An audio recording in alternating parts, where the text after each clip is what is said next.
Hello everyone, Lord here. Welcome once again to Shadowverse. Today we'll be doing something a bit more par for the course, if you will, and featuring an interesting or powerful deck in the current rotation meta. We'll take a look at a sample deck list, talk a bit about strategy and card choices, and then proceed to play a few games with it to observe how the cogs of the machine turn in real time. Without further ado, let's dive straight into today's deck highlight choice. Neutral Rune, or as it is more commonly known, Ginger Rune. This is of course based on the card at the head of the archetype, which is namely Wordwielder Ginger. In case your wall of text reading ability is not at expert level, let me clarify what she does. So once you drop Ginger, all followers in your hand change their cost to 0 until the end of the turn. You can drop as many as you like, or more frequently as many as you can fit on the board, but their fanfares will not trigger, and they, along with any follower that was already on the board when Ginger was played, cannot attack the opponent's face, even if they would normally be able to do so. Once again, this is all until the end of the turn, so come next turn, your cards are back to their usual costs, fanfares trigger again, and more importantly, your newly spawned high-cost army can now attack your opponent's face. So as you can imagine, this deck follows a pretty simple game plan most of the time. Make sure you have Ginger and some amount of Zeus, Israfil, and supplemental valuable followers in hand. Survive until 9 play points. Drop said Ginger along with most of your explosive hand, which usually creates an extremely powerful and hard to answer board, and then proceed to witness either a damn impressive board clearing ability from the opponent or a quick concede. Against slower decks, you can sometimes get away with more aggressive plays and simply kill the opponent with the inherent value of some of your mid-game cards. However, most of the time, you'll be sticking to the aforementioned course of action.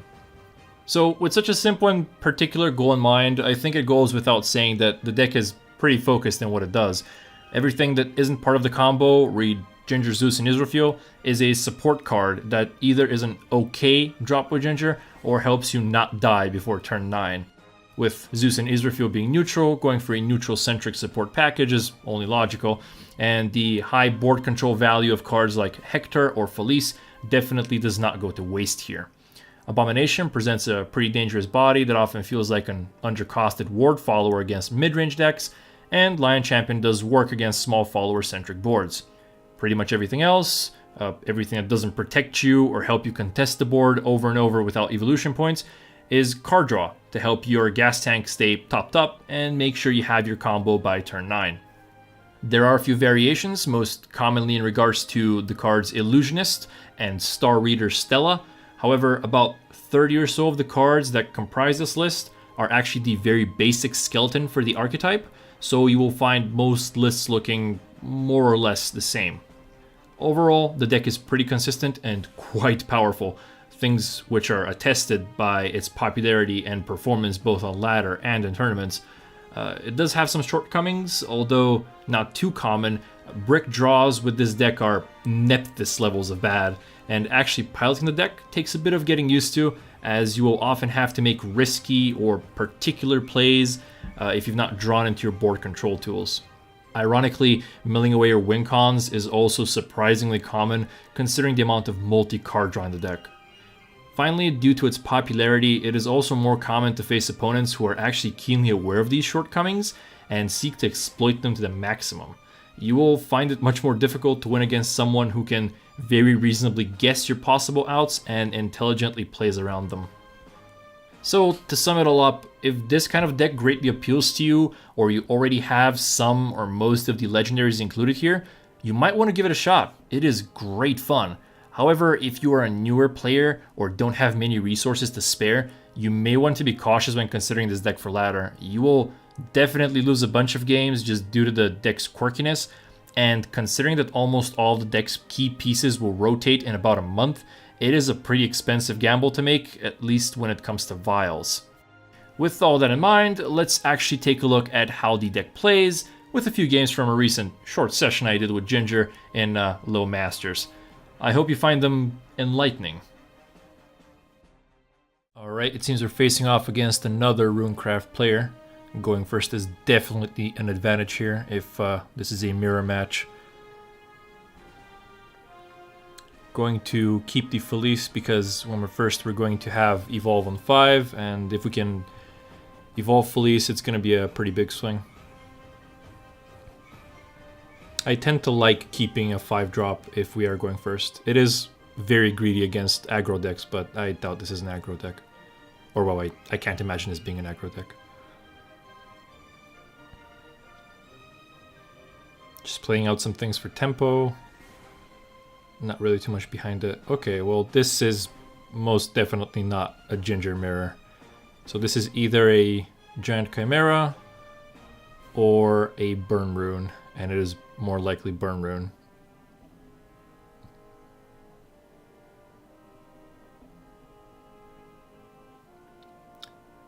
Looking very much like Burn Rune.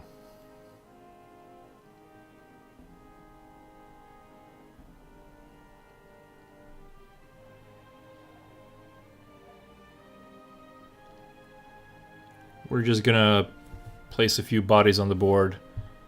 Not really much reason to keep these Paradise Vanguards around. They're very useful with the evolve, but we have 2 5-drops which can help us swing the board. We only have 2 evolution points, so it's better to have a board presence and kind of have more ability to trade into things.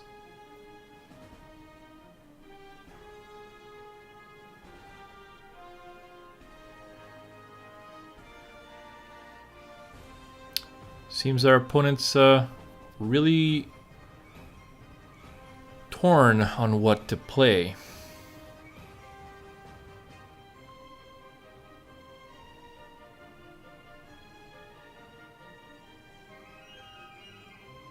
Not really any particular card he can play that I can think of that will be extremely advantageous right now. Rune doesn't really play its 4-drop evolve benefit follower, so Magic Illusionist, so pretty much absolute confirmation that this is Burn Rune. Very strange turn 4 though. Again, Burn Rune doesn't really have much of an advantage when it comes to turn 4 having the evolve first, but double Magic Illusionist with only 1 sigil doesn't look like a very good play.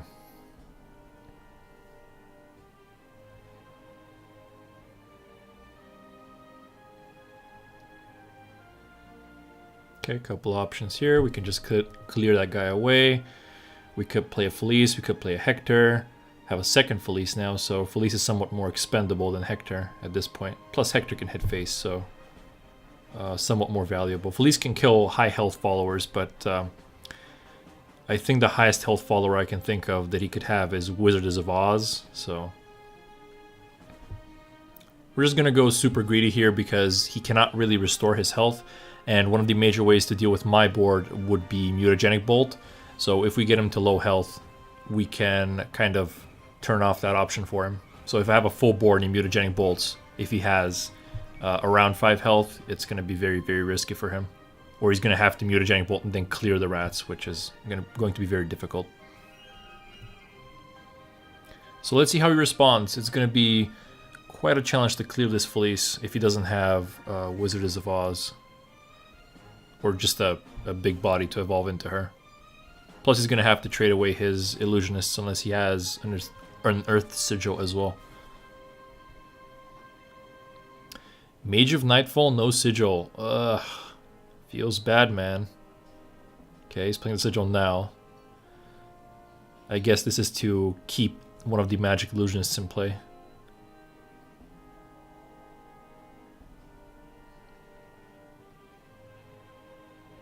But this is still a very bad position that he's in.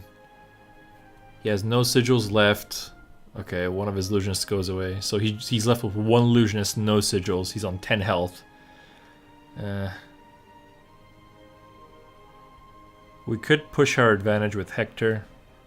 Use Hector to damage him directly. Or we could use Felice again to kill off the illusionist and just attack him with an Evo point. Gonna save the evolution just in case. I would actually be very surprised if I don't see Wizards of Oz very soon. There we go.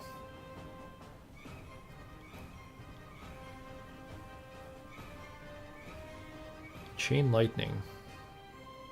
Okay. Well, at least we know one of the cards in his hand. So we pretty much have to kill the Wizardess because we know that he has Chain Lightning in hand.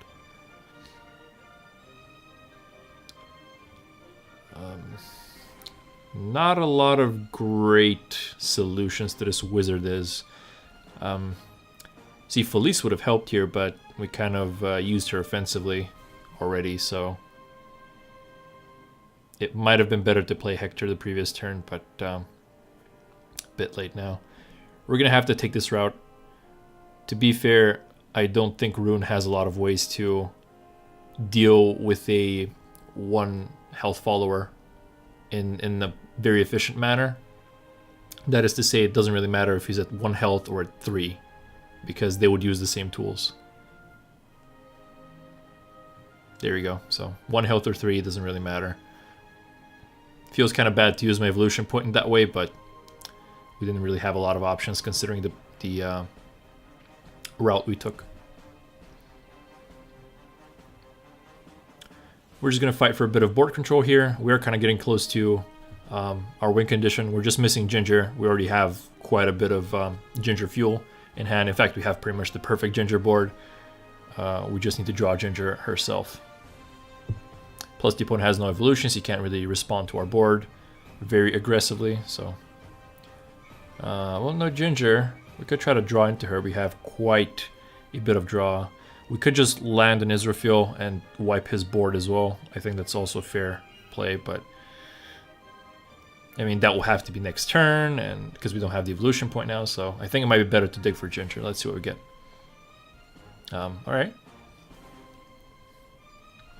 Oh, there we go. Okay, so we just have to survive until next turn, and he is... there's a very good chance of him just dying. It is really tempting to play this Abomination, but it'll not trigger by itself, so it is probably not a good idea to play it. Just going to put down another ward to make sure that in case he wants to go aggressive, we have another body on the board. Plus, the extra draw isn't that bad. We will kind of mill 1 card, so technically we're only gaining 1 card, but it's still not bad. We could draw into like the 3rd Zeus, which would slightly improve our hand, although it already looks like a winning hand. I think his only out here is Mutagenic Bolt. Or a Levi with a sigil might have worked, but not a Levi without a sigil. Oh, and there is the 3rd Zeus. As ordered. Okay, so our opponent has very clearly had some problems drawing into his Earth Sigils. But, well, he's about to have a lot more problems right now. So we kind of want to clear our board so we can play the maximum amount of Israfils and Zeuses, and we kind of can't do it before dropping the Ginger, because the ward here doesn't really have any attack, so it can't kill off anything we want. So we'll do it this way.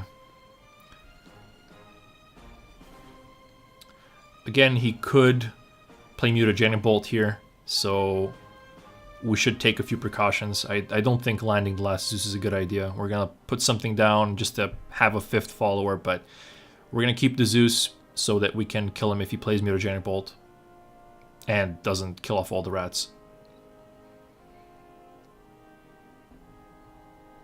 He could have a Wizardess, and that would potentially cause some problems, but... or not. And he's dead. Textbook Ginger victory. On turn 10. Alright, another rune, and we're first again. This is pretty good. We're just going to keep this. We have some card draw. We have a 2-drop. We have a 5-drop to go with our evolution, so...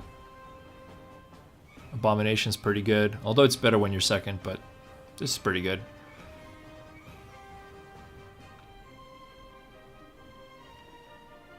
Oh, Felice is pretty good as well. Although I do wish we had a few more neutrals in hand for her. To be fair, even Hector is not active, but that should change with the Mysterian Grimoire. Witch of Sweets. Okay, this is a mirror. Thankfully, because we are going first, we should win unless something goes horribly wrong. he could counter a lot of my plays with just better draws, but that's pretty much the only way he wins. It's very much a race to who drops Ginger first, and if you have a good Ginger hand. So if I drop an average Ginger hand and he has the 3 Zeus, he could win, but most of the time, if you go first in a mirror match, you are going to win. Let's see what we get.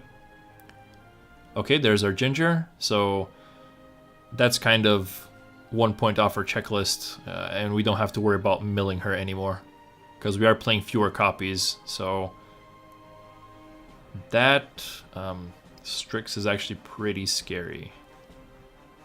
I don't play it because it very often whiffs, but oh, okay, that actually helped significantly. I mean, I understand that he was afraid of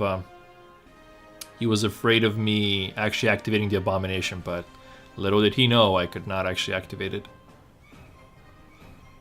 It's a fair point to do a trade like that, but I think he was being a bit overcautious.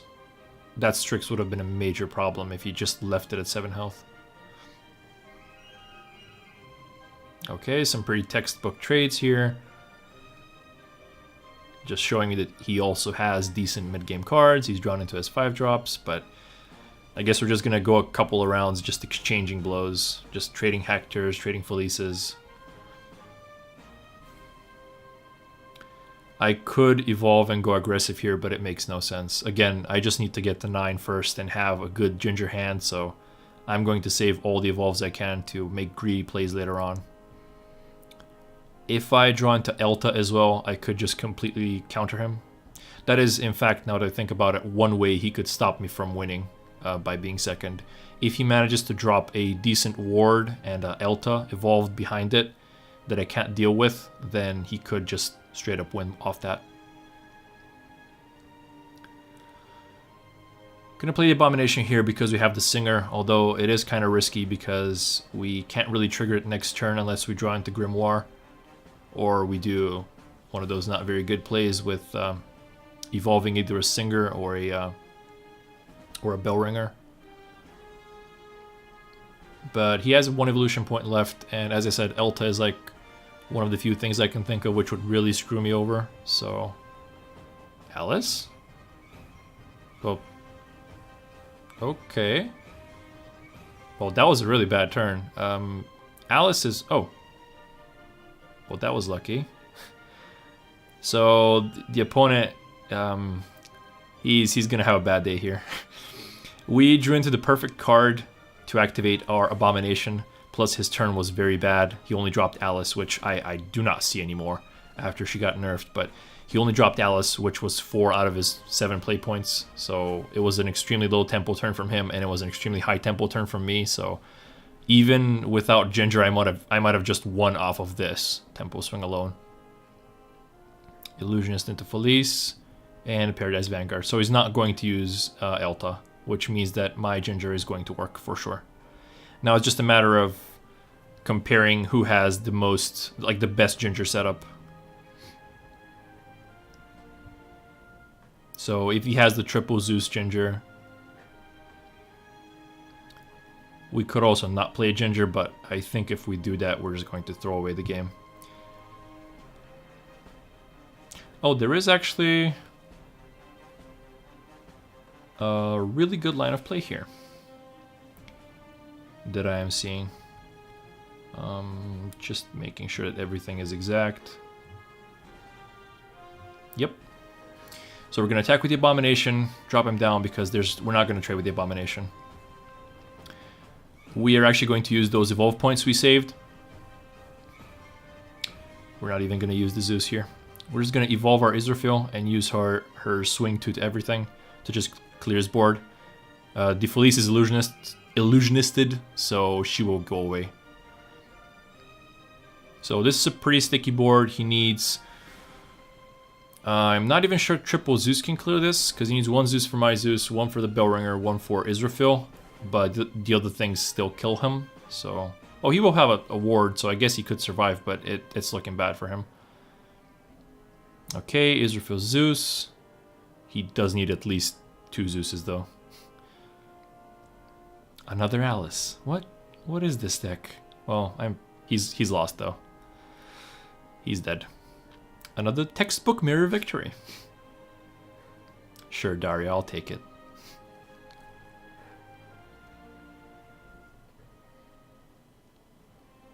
Alright, so we're facing Forestcraft.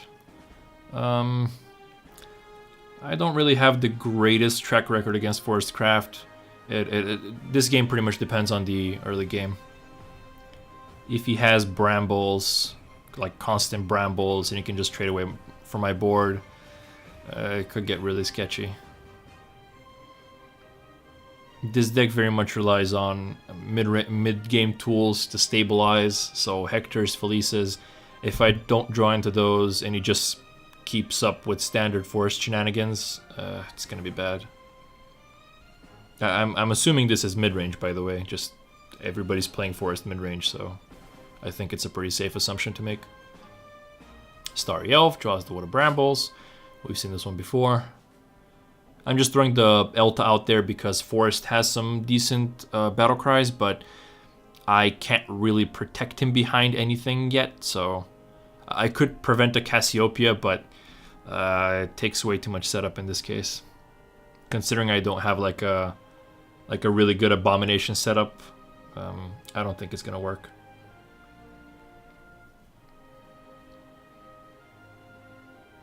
Okay, he's going for the greedy trade, which is actually not bad.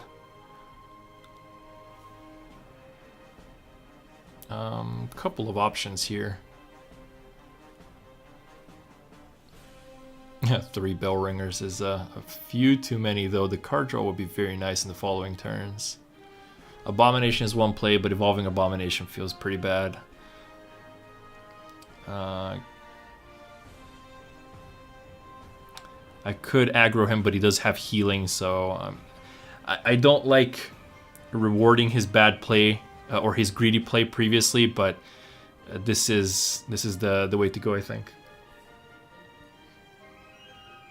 Okay, he's just gonna kill off the Abomination, I assume. Which is fine. We've just paid 3 play points for a 6/6 ward, basically, so that's fine. It would have been nice if he used more followers and less actual spells, but he didn't develop his board that much, so I'm fine with it. Yeah, I'm just gonna go greedy card draw here. Oh, perfect. Don't even have to overdraw.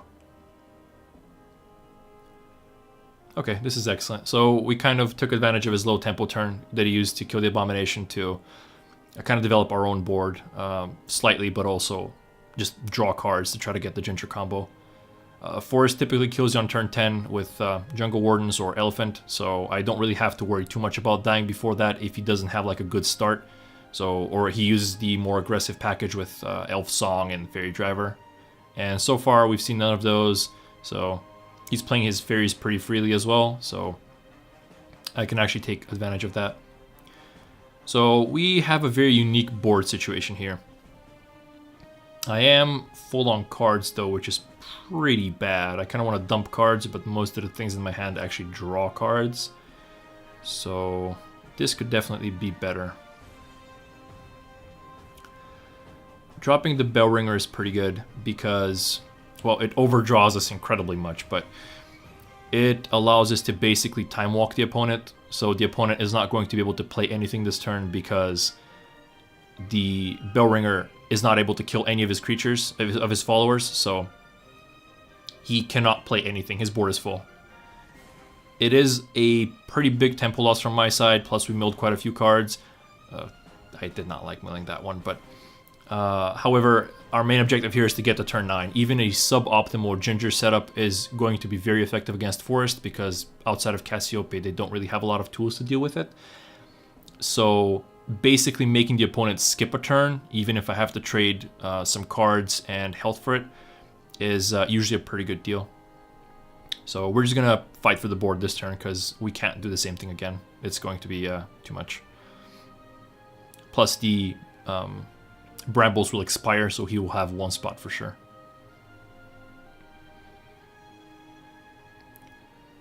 Alright, let's see what he's got. Fashionista Nelka, that's pretty okay. The main thing I'm scared of here is storm damage, so we're looking out for Fairy Driver. But it doesn't seem like he is either running it or has drawn into it. So let's see if he evolves Nelka. No? Okay, saving the evolve. That's pretty good. It means I can kind of get rid of things easily. We also have 2 evolves left, and we have Ginger next turn. We kind of have a bad Ginger hand, but we can improve that. A couple different ways to draw into things here. Okay, there's a second Zeus. That is pretty solid. Just gonna dump a few cards. It's kind of hard to reduce my hand size because everything draws cards, but we'll go for this. So this is pretty much the perfect Ginger setup. The opponent doesn't really have a super threatening board. We're able to keep playing card draw without being super threatened, and you basically know that you can't die from sudden damage out of nowhere. Him playing as Cassiopeia now is also pretty great because it means he has 1 less Cassiopeia available when I drop Ginger. So this is a really smart play from him. Lilac kind of counters Zeus and all these things because, well, she just instantly kills them. However, because we have evolution points, we can just disable Lilac's effect and completely protect our board. I'm assuming he has a second Lilac because if he doesn't, that was very stupid. I assume he knows I can just trade into it to disable the effect, and that'll keep my Zeus alive. So I can only assume this is bait for a second Lilac.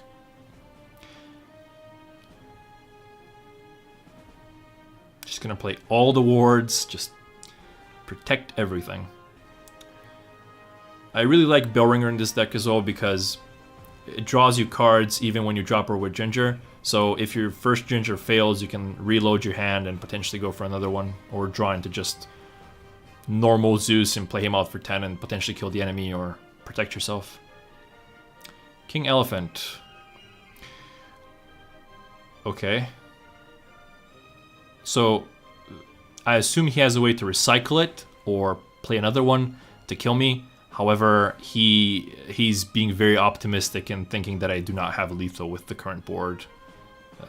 Just drawing some cards to see in how many ways I have lethal, but there we go. So there's 3 ways to kill him. The evolve on Felice, the damage on Hector, and the final Zeus. Textbook. King Elephant might have some big abs, but Zeus is far stronger.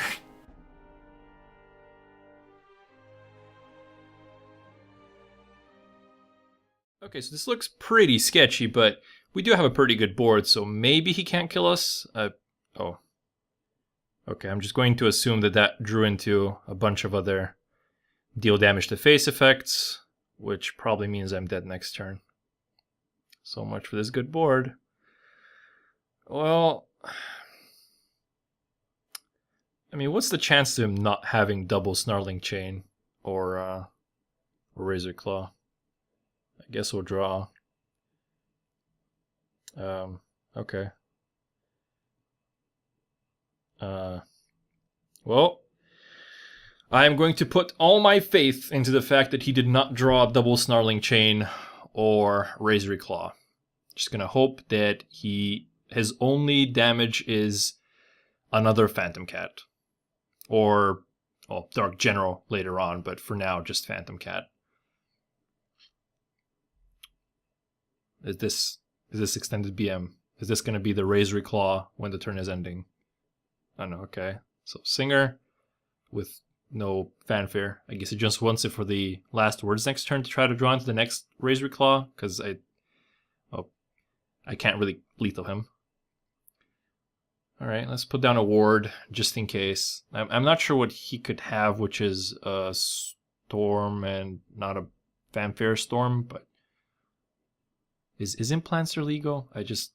I'm really thinking of fringe cards here because I'm still not sure how I'm alive, but let's keep Elta at full health, even though Snarling Chain will kill him anyway, but let's just go full aggro and keep all our things alive.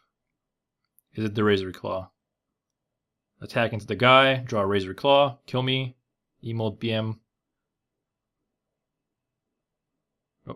Not even gonna draw. I'll take it. I'll take it.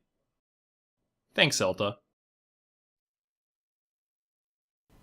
And that's all there is to neutral, or ginger, rune. There are definitely other variations of the build, and you've doubtlessly seen a questionable play from my side. However, this is what the archetype is in a nutshell. As a deck that basically came out of nowhere this expansion, Ginger has definitely been a hot topic of debate, even with her looming exclusion from the rotation format. So what do you think? Do you think the deck is a cool addition to the meta and feel justified in not calling Ginger a meme in the past? Are you more of a giant chimera person? Or do you just hate facing Zeus and Israfil armies over and over on the ladder at this point? Let me know in the comments. But for now, ladies and gentlemen, I've been Lord, and this has been Shadowverse. Thanks for watching.